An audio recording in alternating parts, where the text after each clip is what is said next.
Selamat datang. Kami sangat senang Anda bisa menyisihkan waktu untuk bergabung dengan kami hari ini.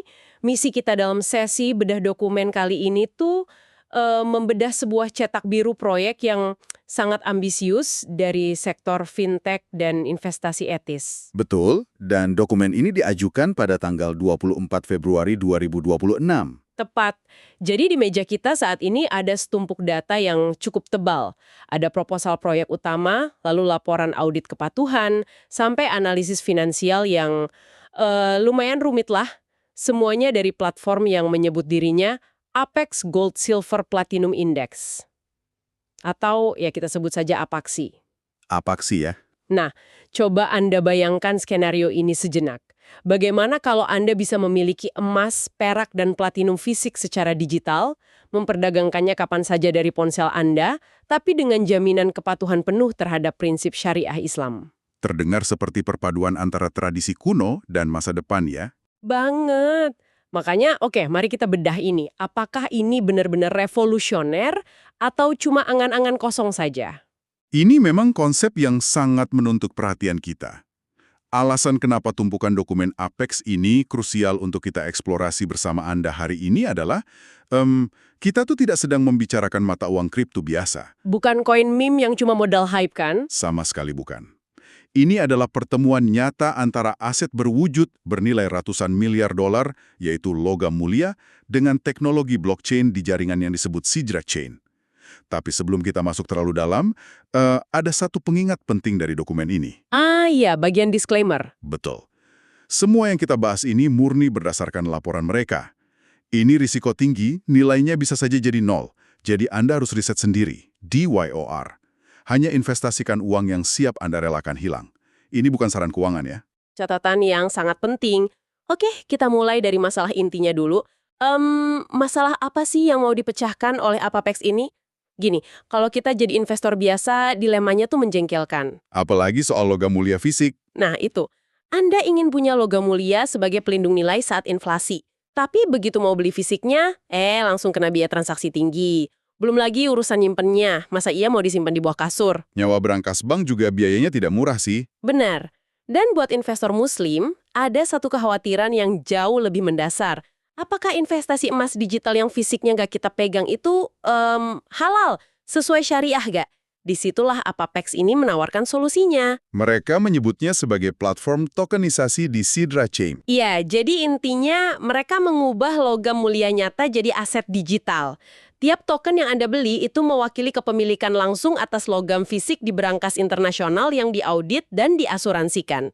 Dan bintang utamanya adalah APXI atau Apax Index Token. Konsep APXI, kalau dilihat dari sudut manajemen risiko, lumayan cerdik. Mereka nggak cuma nawarin satu logam. Ibaratnya tuh kayak beli paket combo makanan cepat saji.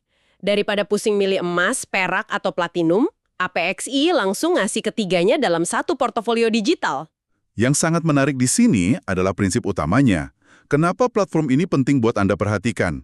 Karena mereka menargetkan wilayah Timur Tengah dan Asia Tenggara secara spesifik. Pasar yang memang permintaan investasi syariahnya sangat besar, kan? Sangat dominan, Parkan. Di sana, kepatuhan syariah bukan cuma sekedar stempel atau gimmick pemasaran, itu syarat mutlak. Dan penggunaan blockchain di sini bukan gaya-gayaan.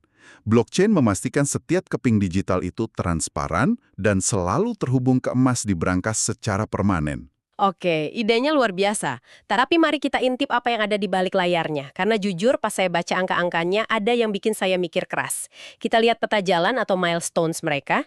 Yang 5 fase pengembangan itu ya? Iya, ada fase umpan balik, akuisisi pengguna, peluncuran token, keamanan dan kepatuhan, dan terakhir pengembangan platform. Masing-masing butuh waktu 3 bulan. Tapi coba tebak berapa anggarannya. Cuma $10.000. $10.000 untuk proyek global. Cuma segitu. Bahkan fase peluncuran token cuma dikasih jatah $2.500. Dan yang paling gila, fase keamanan dan kepatuhan hukum cuma dianggarkan $2.000. Masuk akal nggak sih? Jelas sangat tidak realistis kalau kita bicara dunia nyata. $2.000 buat bayar firma hukum lintas negara untuk izin kripto itu, ya sangat kurang. Nah, disinilah ini menjadi sangat menarik. Karena waktu saya buka analisis finansial di halaman berikutnya, angkanya beda jauh. Proyek ini ternyata butuh pendanaan 10 juta dolar untuk 18 bulan pertama. Lompatan yang luar biasa. 10 juta dolar ini buat teknologi, pemasaran, dan operasional logistik berangkas global. Kok bisa kontradiktif begini? Ada anggaran 10.000, tapi butuhnya 10 juta. Sebenarnya ketidaksesuaian itu menggambarkan realitas proyek Web3 pada umumnya. 10.000 dolar itu kemungkinan besar cuma biaya bootstrap, dana murni untuk sisi teknologi kriptonya saja. Oh, semacam ongkos nulis kode gitu ya? Tepat. Biaya bikin token digital atau nyewa server dasar itu murah.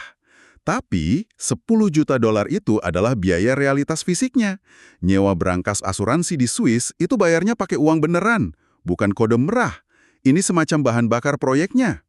Masuk akal sih, kayak misahin biaya cetak brosur sama biaya bangun gedung fisiknya. Nah, ngomong-ngomong soal operasional, mari kita lihat siapa yang jalanin ini. Struktur timnya punya 34 anggota, dan semuanya udah terisi penuh. Menariknya, mereka dipimpin oleh Wure Ikzidera dari Jepang sebagai Chief Information Officer. Betul, tapi yang bikin saya gagal fokus tuh pembagian sahamnya. Sangat spesifik.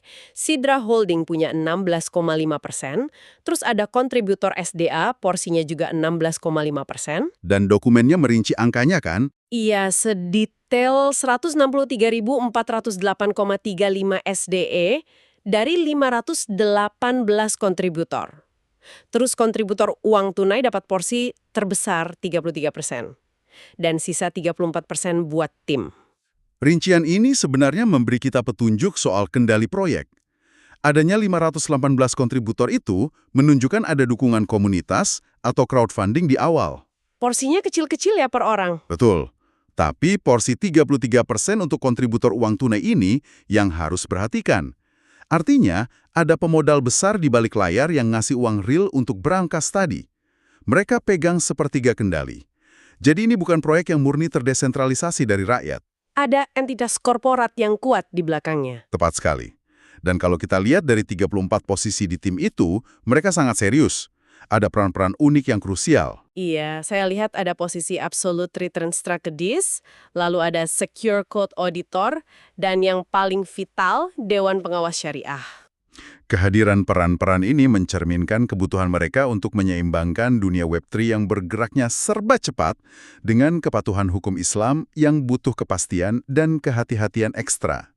Jadi secara struktur lumayan solid ya. Tapi bagaimana pandangan auditor luar? Di laporan investor, skor mereka bagus banget loh.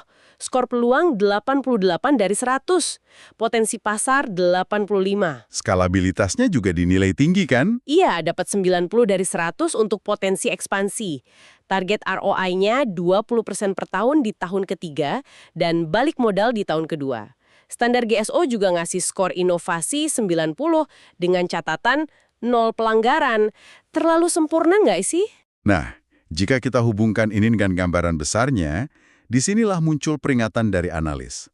Dokumen ini juga memuat teguran keras dari dua badan standar raksasa, yaitu AAOIV dan SMIC. Oke, ini bagian yang menegangkan. Mulai dari AAOIV dulu, mereka mempermasalahkan apa? Isu kepemilikan, atau dalam istilah keuangannya, risiko garar. AAOIV memperingatkan bahwa tokenisasi itu bermasalah kalau protokol transfer kepemilikannya buram.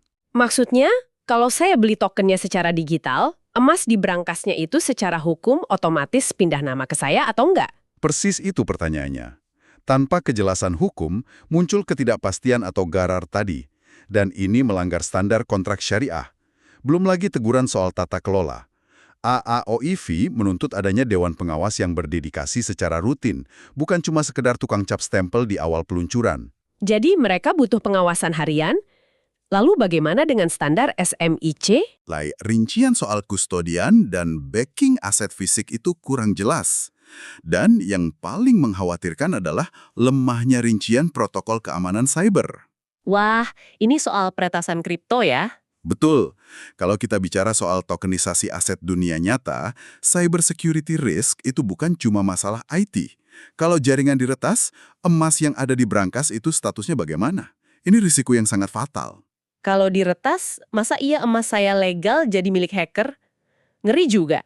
Dan ini nyambung ke ancaman tersembunyi berikutnya yang sering muncul di dokumen penasihat. Satu kata yang terus diulang, edukasi. Ya, Risiko adopsi memang sangat besar di proyek seperti ini. Bayangkan aja, investor emas tradisional mungkin sama sekali nggak paham apa itu blockchain atau dompet kripto. Di sisi lain, komunitas kripto yang udah terbiasa bebas mungkin malas berhadapan dengan regulasi syariah yang ketat. Oleh karena itu, edukasi sangat krusial. Tapi selain itu, ada perisai hukum yang wajib mereka bangun. Apex gak bisa asal luncurin token begitu saja. Mereka butuh izin resmi kan? Benar, mereka butuh lisensi jasa keuangan, lisensi pertukaran kripto, dan lisensi asuransi khusus untuk kustodian.